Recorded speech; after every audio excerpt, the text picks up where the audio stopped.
Yeah! Nice. Committee కుర్రోళ్ళైతే నిజంగా first of all ఇలాంటి pure ఒక విలేజ్ బ్యాక్‌డ్రాప్ సినిమాని ఎంచుకొని డైరెక్షన్ చేసిన డైరెక్టర్‌కైతే హ్యాట్స్ ఆఫ్.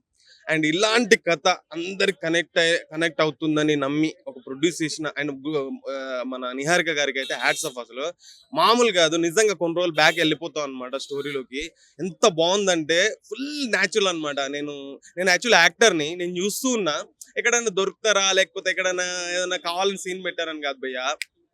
ప్రతి సీన్ ఏంటంటే న్యాచురల్. అందులో యాక్టింగ్ చేసిన ప్రతి కుర్రోళ్ళు జీవించేశారు భయ్యా. ప్రసాద్ నిజంగా బెహ్రా ప్రాణం పెట్టేశారు. ప్రసాద్ బెహ్రా గారి క్యారెక్టర్ ఎలా ఆ! ఉంది? ఆ! ప్రసాద్ బెహ్రా గారి యాహ్! అందరు బావుంది. అతనిది బావుంది. మన అతను అగ్ని క్యారెక్టర్‌ది కూడా భలే ఉంది.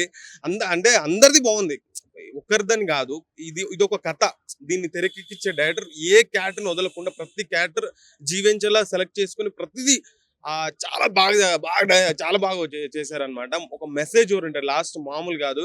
మన జ్ఞాపకాలు అవన్నీ ఒక గుర్తొస్తాయన్నమాట. మామూలు లేదు. అసలు సూపర్ ఉందన్నమాట. ఎలక్షన్స్‌లో డబ్బులు పంచేది అవన్నీ ఎంత న్యాచురల్ చూపించారంటే నిజంగా నిన్ను మా ఊర్లో చూసిన అదే గుర్తొచ్చింది. అంటే చాలా బాగుంది భయ్యా. నాకైతే బాగా నచ్చింది. కమిటీ కుర్రోళ్ళు అందరొచ్చి థియేటర్‌లోనే చూడండి. థియేటర్‌లో ఫీల్ వేరే ఉంది. ఫోన్‌లో అండ్ టీవీలో ఇదంతా నార్మల్. థియేటర్ అండి. థియేటర్ వేరే ఫీల్ అన్నమాట. Thank you.